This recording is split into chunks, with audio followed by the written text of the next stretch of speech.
പിന്നെ ഈ CPI എന്ത് ഭാവിച്ചാണ്? കാരണം അവരുടെ ജില്ലാ സമിതികളൊക്കെ ചില അഭിപ്രായങ്ങൾ പറയുന്നുണ്ട്. പ്രത്യേകിച്ച് ഇപ്പോൾ എറണാകുളം ജില്ല ആദ്യം പറഞ്ഞത് തിരുവനന്തപുരം ജില്ലക്കാരാണ്. അത് കഴിഞ്ഞിട്ട് ഇപ്പോൾ എറണാകുളം ജില്ലക്കാർ ഒരു അഭിപ്രായമായിട്ട് വരുന്നത്, അതായത് മുഖ്യമന്ത്രി ഉൾപ്പെടെയുള്ള എല്ലാ മന്ത്രിമാരും മാറണം. പ്രത്യേകിച്ച് സ്വന്തം മന്ത്രിമാർ, അതായത് CPIയുടെ മന്ത്രിമാരും ഒരു വകയ്ക്കും കൊള്ളാത്ത ഉപയോഗമില്ലാത്തവരാണ്. സിവിൽ സപ്ലൈസ് മന്ത്രി എന്ന് പറയുന്നത് ഒരു ഉപയോഗത്തിനും ഇല്ല. കുറേശ്ശെ റവന്യൂ മന്ത്രിയും ആ അവസ്ഥയിലേക്ക് മാറിയിരിക്കുന്നു. അതുകൊണ്ട് ഇവരെല്ലാം രാജിവെക്കണം, മുഖ്യമന്ത്രി ഉൾപ്പെടെ രാജിവെച്ചിറങ്ങി പോകണമെന്നൊക്കെ ഉള്ള ഒരു അഭിപ്രായമാണ് പറയുന്നത്. എന്താണ് CPIക്ക് എന്ത് സംഭവിക്കുന്നു? CPI സംബന്ധിച്ച് നമ്മൾ പണ്ട് നോക്കിയാൽ അറിയാം, CPIയുടെ മന്ത്രിമാരെന്നൊക്കെ പറയുന്നത് ഏറ്റവും സമുന്നതരായ നേതാക്കന്മാരെയാണ് മന്ത്രിമാരാക്കുന്നത്. അതെ, സമൂഹത്തിൽ അത്രയും ആദരണീയരായ, അത് മാത്രമല്ല മുഖ്യമന്ത്രി ഇപ്പോൾ ഇന്നും നമ്മൾ കേരളത്തിലെ നമ്പർ 1 മുഖ്യമന്ത്രി ആരാണെന്ന് ചോദിച്ചാൽ സി അച്യുതമേനോനാണ്. CPIയുടെ സി അച്യുതമേനോനെയാണ് ആദ്യം പറയുന്നത്. അത് കഴിഞ്ഞിട്ടേ അടുത്ത മുഖ്യമന്ത്രിയുടെ ഈ കാണുന്ന നമ്മുടെ നാട്ടിൽ കാണുന്ന എല്ലാ സ്ഥാപനങ്ങളുടെയും ആള് കെൽട്രോൺ തുടങ്ങി കെൽട്രോൺ, ശ്രീചിത്ര, സെസ്, ഇങ്ങനെ എണ്ണി പറഞ്ഞാൽ CDS ഇങ്ങനെ പോകുന്നു അദ്ദേഹത്തിന്റെ കാലത്ത് കൊണ്ടുവന്ന. അതുപോലെ നല്ല മന്ത്രിയായിരുന്നു MM ഗോവിന്ദൻ നായർ. അതെ, MM ഗോവിന്ദൻ നായർ അദ്ദേഹം മികച്ച മന്ത്രിയായിരുന്നു. അദ്ദേഹം ലക്ഷം വീട് പദ്ധതിയൊക്കെ അദ്ദേഹത്തിന്റെ ഇതിപ്പം നമ്മൾ ലൈഫ് പദ്ധതി കൊടുക്കുന്നതിന് മുമ്പേ പാവപ്പെട്ടവർക്ക് സംഭവം കൊണ്ടുവരിക ഉണ്ടാക്കി. അദ്ദേഹം പണം ഒരു രൂപ വെച്ചോ മറ്റോ പിരിച്ചാണ് ഈ ലക്ഷം വീട് കോളനി ഉണ്ട്. അപ്പൊ അത്രയും. അതുപോലെ TV തോമസ്, അങ്ങനെ നമ്മൾ പറഞ്ഞാൽ കയർ തൊഴിലാളികളുടെ ഒരു എല്ലാ വകുപ്പുകളും കൊണ്ടുവരാൻ നന്നായിട്ട് വ്യവസായ വകുപ്പ് നന്നായി കൊണ്ടുവരാൻ മന്ത്രിയാണ്. അപ്പം പിന്നീട് ഇങ്ങോട്ട് വന്ന എല്ലാ മന്ത്രി, PK വാസുദേവൻ നായർ മുഖ്യമന്ത്രിയായിരുന്നു. അങ്ങനെ ഓരോ കാലഘട്ടത്തിലും ഈ ചന്ദ്രശേഖരൻ നായർ ഭക്ഷ്യവകുപ്പൊക്കെ എത്ര ഗംഭീരമായിട്ടാണ് അദ്ദേഹം ഭരിച്ചത്. മാവേലി സ്റ്റോറൊക്കെ കൊണ്ടുവന്ന് മന്ത്രി എന്നാണ് അദ്ദേഹത്തിന് വിളിച്ചിരുന്നത്. അപ്പം ഈ അങ്ങനെയുള്ള ഓരോ മന്ത്രിമാരും കഴിഞ്ഞ തൊട്ടു മുമ്പുള്ള മന്ത്രിസഭയിലൊക്കെ VS സുനിൽകുമാർ ഇരുന്നു. അദ്ദേഹം നല്ല മന്ത്രിയാണ്, നല്ല കൃഷി മന്ത്രിയാണ്, നന്നായി കൊണ്ടുപോയി. അതുപോലെ തന്നെ മറ്റേ ചന്ദ്രശേഖരൻ നമ്മുടെ അദ്ദേഹവും നന്നായി ആ വകുപ്പ് ഭരിച്ചു. മുല്ലക്കരയും നന്നായി. അപ്പൊ അവരൊക്കെ യഥാർത്ഥത്തിൽ സുനിൽകുമാർ ആയാലും മുല്ലക്കര ആയാലും ഒക്കെ ജനകീയ മുഖമായിട്ടുള്ള ആളുകളാണ്, നേതാക്കന്മാർ കൂടിയാണ്. പക്ഷെ ഇപ്രാവശ്യം വന്നപ്പോൾ അതിനകത്തൊരു ഗ്രൂപ്പിസത്തിന്റെ ചില കാര്യങ്ങൾ വന്നപ്പം, കാനം പക്ഷം അല്ലെങ്കിൽ മറ്റുള്ളവർ ഇസ്മായിൽ പക്ഷം എന്നൊക്കെ ഉള്ളത് വന്ന് പരസ്പരം വെട്ടുക എന്നുള്ള രീതിയിലേക്ക് വന്നപ്പോൾ ഈ മന്ത്രിസ്ഥാനത്തേക്ക് വരാൻ യോഗ്യതയില്ലാത്ത ആളുകൾ ഈ മന്ത്രിസ്ഥാനത്തേക്ക് വന്നു. അതായത് ഗ്രൂപ്പിന്റെ അടിസ്ഥാനത്തിൽ വീതം വെച്ചു. അതാണ് ഇവർക്ക് CPIക്ക് പറ്റിയ ഏറ്റവും വലിയ കുഴപ്പം. അപ്പൊ അങ്ങനെ വന്നപ്പോൾ സ്വാഭാവികമായിട്ട് ഭക്ഷ്യമന്ത്രി, നമ്മൾ എന്തൊക്കെ പറഞ്ഞാൽ തിലോത്തമൻ കഴിഞ്ഞ മന്ത്രിസഭയിലെ നല്ല മന്ത്രിയായിരുന്നു. നന്നായി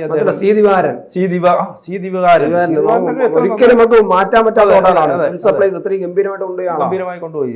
ദിവാരൻ കൊണ്ടുപോയി, തിലോത്തമൻ കൊണ്ടുപോയി. അപ്പൊ അവരുടെ കയ്യിലൊക്കെ ആ വകുപ്പുകൾ CPI സ്ഥിരമായി കൊണ്ടു നടന്ന വകുപ്പുകളൊക്കെ അവർക്ക് അധികാരം കിട്ടുമ്പോൾ, ഇടതു മുന്നണി അധികാരത്തിൽ വരുമ്പോൾ ഒക്കെ CPI മന്ത്രിമാരെ നന്നായി കൊണ്ടു നടന്നു. പക്ഷെ ഇത്തവണ നോക്കൂ, ഇത്തവണ കൃഷി, അതാണ് ഇവിടെ പറഞ്ഞത്, ചെരുപ്പിട്ട് നടന്നാൽ മാത്രം പോരാ എന്ന് പറഞ്ഞിട്ട് ശില്പർ ചെരുപ്പിടുകയും അവിടെ പോയി ചേനയും കാച്ചിലും കിളച്ചാൽ പോരാ.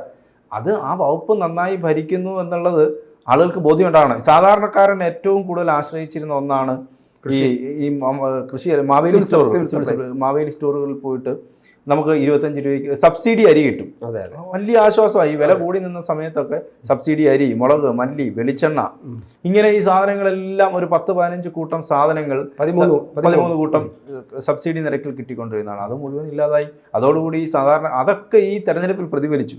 അതോടുകൂടി ഈ അവരുടെ നിത്യജീവിതവുമായി ബന്ധപ്പെട്ട ഒരു വകുപ്പാണ് ഭക്ഷ്യവകുപ്പ്. ആ വകുപ്പിനെ നന്നായി കൊണ്ടുപോകാൻ ഈ GR അനിലിന് കഴിഞ്ഞിട്ടില്ല എന്നുള്ളത് യാഥാർത്ഥ്യമാണ്. അദ്ദേഹം മറ്റെന്തെങ്കിലും കാര്യമൊക്കെ പറയുന്നുണ്ടാവും, അത് ഇങ്ങനെയാണ് അങ്ങനെയാണെന്നൊക്കെ പറയുന്നുണ്ടാവും, പണം തരാത്തതുകൊണ്ടാണ്. പക്ഷേ അതിന് പണം തരാത്ത കാര്യങ്ങളൊക്കെ പണ്ടൊക്കെ എനിക്ക് എൻ്റെ ഓർമ്മയിൽ, എൻ്റെ കുട്ടിക്കാലത്ത് ഞാൻ കേട്ടിട്ടുണ്ട്. അന്ന് റേഡിയോയിലൊക്കെ അല്ലെങ്കിൽ പാർട്ടിക്കാരൊക്കെ പറഞ്ഞുകൊണ്ടും കേന്ദ്രം നമുക്കൊന്നും, അന്ന് കരുണാകരനാണ് ഭരിക്കുന്നത്, കരുണാകരൻ ഉണ്ട്, അതുപോലെ നായനാരാണ് ഭരിക്കുന്നത്. അപ്പോൾ നായനാർ ഭരിക്കുന്ന കാലത്ത് പറയും അന്ന് കോൺഗ്രസ് ആണ് കേന്ദ്രത്തിൽ. അപ്പോൾ സ്ഥിരമായി റേഷൻ കടയിൽ പിന്നെ വില കൂടുക അല്ലെങ്കിൽ സാധനങ്ങൾക്ക് വില കൂടുക പറയും, കേന്ദ്രം നമുക്കൊന്നും തരുന്നില്ല, ഇങ്ങനെ പറഞ്ഞുകൊണ്ടിരിക്കും. അന്നും കേന്ദ്ര വിരുദ്ധതയുണ്ട്. അപ്പോൾ ഇത് സ്വാഭാവികമായിട്ടും പറയുന്ന ഒരു സാധനം. പക്ഷെ നമുക്കിവിടെ എന്ത് ചെയ്യാൻ പറ്റും? അതിനെ മറികടന്ന് ജനങ്ങൾക്ക്, ഇത് ബാക്കി എല്ലാ സ്റ്റേറ്റിലും ഉണ്ടല്ലോ, അതെ, ഇവിടെ മാത്രമല്ലല്ലോ. അപ്പോൾ അതെന്ത് ചെയ്യാൻ പറ്റും എന്നുള്ളതിനെ കുറിച്ച് ഈ ഉദ്യോഗസ്ഥർ മാത്രം പറയുന്നത് കേട്ട് ഭരിക്കുക, അല്ലെങ്കിൽ ഭരിക്കാൻ അറിയാത്ത, ഇതിനെക്കുറിച്ച് യാതൊരു തരത്തിലുള്ള ഗൗരവമോ ഇത് ഇങ്ങനെയാണ് ഭരണയന്ത്രം കൊണ്ടുപോകേണ്ടത് വകുപ്പിനെ പഠിക്കുന്നില്ല. ഉദ്യോഗസ്ഥർ പറഞ്ഞു കൊടുക്കുന്നു, അല്ലെങ്കിൽ കൂടെയുള്ള പാർട്ടിക്കാർ പറഞ്ഞു കൊടുക്കുന്നു എന്നുള്ളതിനപ്പുറം ഇതിന് എന്ത് ചെയ്യാൻ പറ്റും എന്നുള്ളതിനെ കുറിച്ച് ഗൗരവം. പിന്നെ ഇതിനകത്ത് ഭേദപ്പെട്ട ഒരു മന്ത്രി എന്ന് പറയുന്നത് രാജനാണ്, കെ രാജൻ, റവന്യൂ വകുപ്പിന്റെ കെ രാജനാണ്. അടുത്ത കാലം വരെ പക്ഷെ രാജനെതിരെ പോലും ഇപ്പൊ വിമർശനം വന്നിട്ട്, അതായത് മുഴുവൻ മന്ത്രിമാരെ ആരാ പറയുന്നത്? CPI പറയുന്നത്, CPM കോൺഗ്രസോ അല്ലെങ്കിൽ ആരുമല്ല പറയുന്നത്, പ്രതിപക്ഷമല്ല, BJP അല്ല, കോൺഗ്രസ് അല്ല, ഇവരാരും അല്ല പറയുന്നത്. സ്വന്തം പാർട്ടിക്കാർ തന്നെ പറയുകയാണ് ഇതെല്ലാം കിഴങ്ങന്മാരെ മാറ്റണം എന്ന്. അങ്ങനെയാണ് യഥാർത്ഥത്തിൽ പറയുന്നത്. അപ്പൊ ഈ CPIയുടെ നമ്മൾ പണ്ട് കണ്ടിട്ടുള്ള മന്ത്രിമാരെല്ലാം ഏറ്റവും ഗംഭീരമായിട്ടുള്ള മന്ത്രിമാരാണ്. ഇത്തവണ പക്ഷേ അവരെ സെലക്ഷൻ അതായത് മോഡലാക്കി നിർത്താൻ, കേരളത്തിന്റെ വളർച്ചയ്ക്കും വികസനത്തിനും പുതിയ ഒരു നാന്ദി കുറിക്കുന്നതിനും എല്ലാത്തിനും ഒരു മോഡലാക്കി നിർത്താൻ പറ്റുന്ന മന്ത്രിമാരായിരുന്നു CPIക്ക് ഉണ്ടായിരുന്നത്. അതെ, അതായത് നമുക്ക് എപ്പോഴും വികസന കാഴ്ചപ്പാടുള്ള, അല്ലെങ്കിൽ അതിപ്പോ നമ്മൾ മാവേലി സ്റ്റോറിന്റെ കാര്യം പറഞ്ഞു, ലക്ഷം കോളനി, അതായത് ഈ ലക്ഷം കോളനികൾ വന്നതിന് ശേഷമാണ് ഇപ്പൊ നമ്മൾ ഈ പാവപ്പെട്ടവർക്ക് വീട് കൊടുക്കണം എന്നുള്ള ചിന്ത വരുന്നത്. കോളനി എന്നുള്ളത് ആ ചിന്ത കൊണ്ടുവരികയാണ്. വ്യവസായ വിപ്ലവം അതുപോലെയുള്ള സാധനങ്ങൾ TV തോമസിന്റെ കാലത്ത് അത് ഗംഭീരമായി നടപ്പിലാക്കുന്നു. പിന്നെ ചന്ദ്രശേഖരൻ നായർ വരുന്നു. അപ്പൊ ഇങ്ങനെ അച്യുതമേനോന്റെ കാലത്ത് നമ്മൾ വിചാരിക്കാത്ത അത്ര രീതിയിലുള്ള വികസനം CPIക്കാരെ പോലും പറയുന്നില്ല, നേട്ടങ്ങളെ കുറിച്ച് അവരും പോലും പറയുന്നില്ല. അവർ പറഞ്ഞില്ല, പുതിയ തലമുറയിൽപ്പെട്ട AIYF പിന്നെ AISF അവരുടെ വിദ്യാർത്ഥി സംഘടന, അവർക്കൊരു അച്യുതമേനോനാരെന്ന് വെച്ചാൽ അറിയില്ല. അച്യുതാനന്ദനെ അറിയാം, പക്ഷെ അച്യുതമേനോനാരെന്ന് അവർ പഠിപ്പിക്കുന്നുമില്ല. അതാണ് അവസ്ഥ. അല്ല, അച്യുതമേനോനെ പോലെയുള്ള ആളുകൾ ഭരിച്ചിരുന്നവരടുത്താണ് ഇത്രയും ഭരിക്കാൻ അറിയാത്ത, അല്ലെങ്കിൽ ഇങ്ങനെ ഇത് ചാനലിന്റെ മുമ്പിൽ പോലും വരുന്നില്ലല്ലോ. അതെങ്കിലും ചെയ്തു. ചാനലിന് കാര്യങ്ങൾ പറയാൻ പറ്റുന്നില്ല. ചോദിക്കുന്ന ചോദ്യങ്ങൾക്ക് മറുപടി. ഇത് ആരൊക്കെയാണ് CPIയുടെ മന്ത്രിമാരെന്ന് പെട്ടെന്ന് ചോദിച്ചാൽ ചിലപ്പോൾ നമ്മുടെ ഓർമ്മ വരും. നന്ദൻ ചേട്ടന്റെ ഓർമ്മ വരുന്നുണ്ടോ? ഇപ്പം എനിക്ക് അത്യാവശ്യം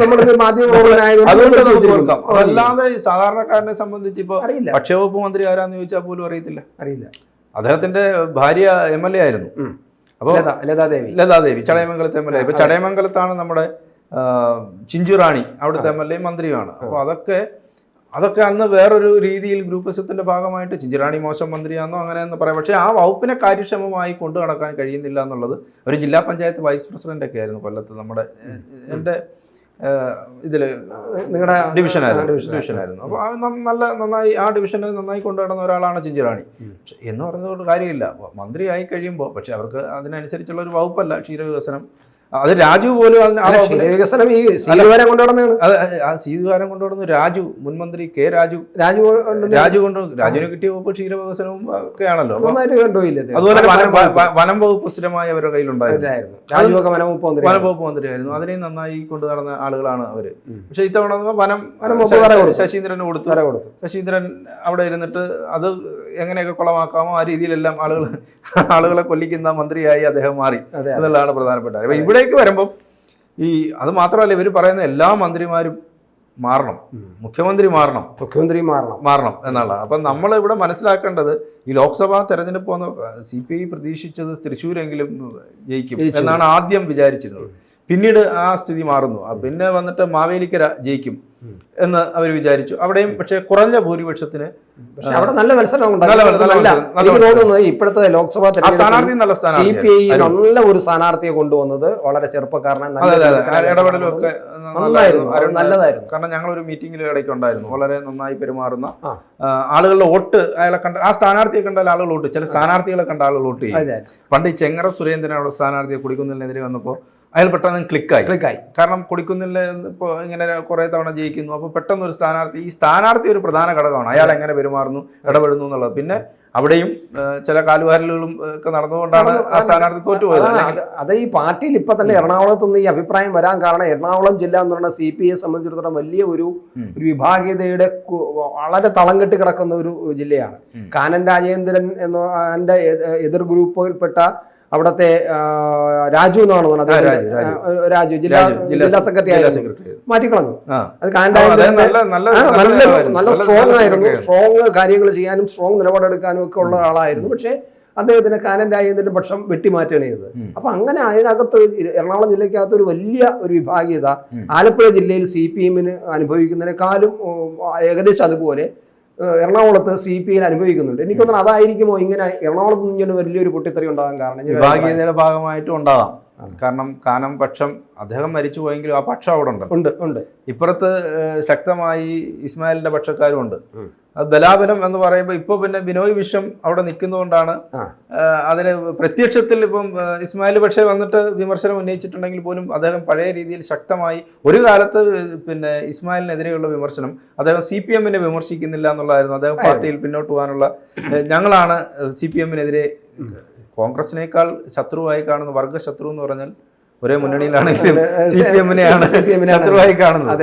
ഒരു കാലത്ത് ഒരു പാർട്ടി ആയിരുന്ന ആളുകളാണ്. അപ്പോൾ പിന്നീട് വർഗശത്രു എന്ന് പറഞ്ഞ CPM. അപ്പോൾ ഈ ഇദ്ദേഹത്തിന് ഇസ്മായിലിനെതിരെ ഉള്ള വിമർശനം ശക്തമായി ഇദ്ദേഹം പിണറായിയുടെ ഏറ്റവും അടുത്ത ആളാണ്, ഇദ്ദേഹം വിമർശിക്കുന്നില്ല, CPM-നോടൊപ്പം ചേർന്ന് നിൽക്കുകയാണെന്നൊക്കെ പറഞ്ഞിട്ടാണ് അദ്ദേഹത്തെ വെട്ടിയൊതുക്കിയത്. പിന്നീട് കാനം വരുന്നു. കാനം ഒരു കാലത്ത് മുഴുവൻ CPM-നെ കടുത്ത വിമർശകനായി ഗവൺമെന്റിന്റെ വിമർശകനായി ആ നിലപാടിനൊക്കെ വിധേയനാകുന്നു. ആളുകളൊക്കെ കൈയടിച്ചിട്ടുണ്ട്. അദ്ദേഹത്തിന്റെ ഒരു ഗ്രാഫ് അതുവരെ നമ്മൾ കാണുന്ന കാനത്തിനെ അല്ല CP സെക്രട്ടറി ആയതിനു ശേഷം നമ്മൾ കാണുന്നത്. കാനം എന്ത് പറയുന്നു, അതായത് CPI-യുടെ സെക്രട്ടറി എന്ത് പറയുന്നു എന്നുള്ളത് കേൾക്കാൻ ആളുകൾ കാത്തിരുന്ന ഒരു കാലം ഉണ്ടായിരുന്നു.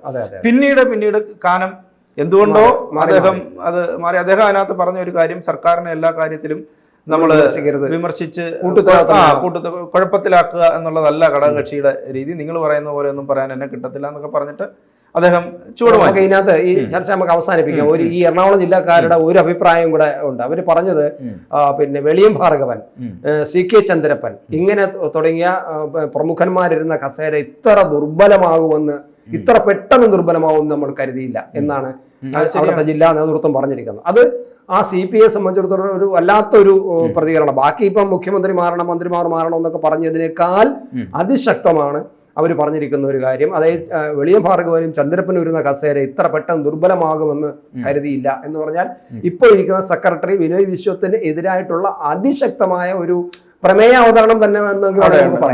അപ്പൊ അങ്ങനെ ആവുമ്പം CPI-യുടെ അവസ്ഥ എങ്ങോട്ട് പോകുമെന്നും ഇവര് ഈ പറയുന്ന അഭിപ്രായങ്ങൾ എങ്ങോട്ട് പോകും നമുക്ക് ചിന്തിക്കാൻ പറ്റും. ഒരു പക്ഷേ CPM അല്ലെങ്കിൽ LDF-ഉം CPM-ഉം ഇത് വലിയ കാര്യമായിട്ട് ഗൗരവത്തിലെടുക്കുമോ? സാധ്യത CPM-നെ സംബന്ധിച്ച് അവര് CPI-യുടെ അഭിപ്രായം ഗൗരവത്തിലെടുക്കാൻ സാധ്യത. ഈ CPI-ക്ക് അകത്ത് പണ്ട് നമ്മൾ പറയുന്നത് CPM-ൽ അതിഭയങ്കരമായ വിഭാഗീയത ഉണ്ടായിരുന്ന കാലത്ത് CPI ഒത്തുണക്കത്തോടെ പോകുന്ന വിഭാഗീയത ഇല്ലാത്ത ഒരു പാർട്ടി ആയിരുന്നു എന്നാണ് നമുക്ക് അറിയാവുന്നത്. പക്ഷെ പിന്നീട് യഥാർത്ഥത്തിൽ കാനം വന്നതിന് ശേഷമാണ് ആ പാർട്ടിയിൽ, കാനം ശക്തനായിരുന്നു, അത് വേറെ കാര്യം, പാർട്ടിയെ മുഴുവൻ അദ്ദേഹം കൈപ്പിടിയിൽ ഒതുക്കി. പക്ഷേ കാനം വന്നതിന് ശേഷം കടുത്ത വിഭാഗീയത ആ പാർട്ടിയിലുണ്ടായി. അതിനു മുമ്പ് ഈ പറയുന്ന വെളിയം ഭാർഗവൻ എന്നൊക്കെ പറയുന്ന തലമുതിർന്ന നിലപാടായിരുന്നു, ശക്തമായ നിലപാടുള്ള ആളായിരുന്നു.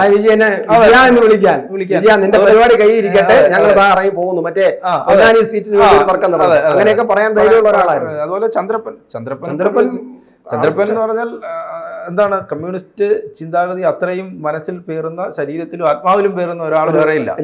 അപ്പൊ അങ്ങനെ ചന്ദ്രപ്പനെ പോലുള്ള ഒരാളിരിക്കുന്നു. അത് കഴിഞ്ഞ് കുറച്ചു കാലം പന്ന്യൻ രവീന്ദ്രൻ വരുന്നു. അദ്ദേഹം പിന്നെ ഒരു പരുവത്തിലൊക്കെ പോയി. അത് കഴിഞ്ഞിട്ടാണ് ഇദ്ദേഹം കാനം വരുന്നു.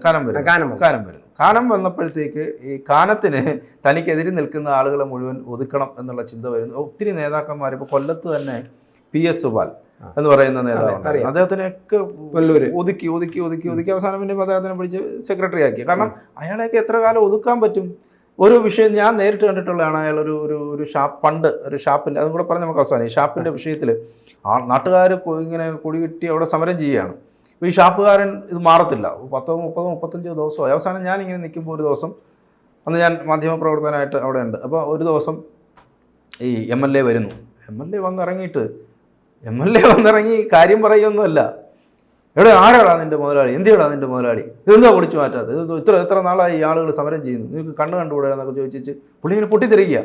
അപ്പോഴത്തേക്ക് അമ്മാരല്ല മുതലാളി മറ്റേ ഈ നരസിംഹം സിനിമയിൽ മോഹൻലാൽ വന്നിട്ട് പറയുന്നുണ്ട്, ഇതെല്ലാം പൊളിച്ച് നിന്റെ കല്ലേറ്റി വാസുദേവ ഇതെല്ലാം പൊളിച്ച് മാറ്റണമെന്ന് പറയുന്ന പോലെ പുള്ളി തെരുവിളിക്കുകയാണ്.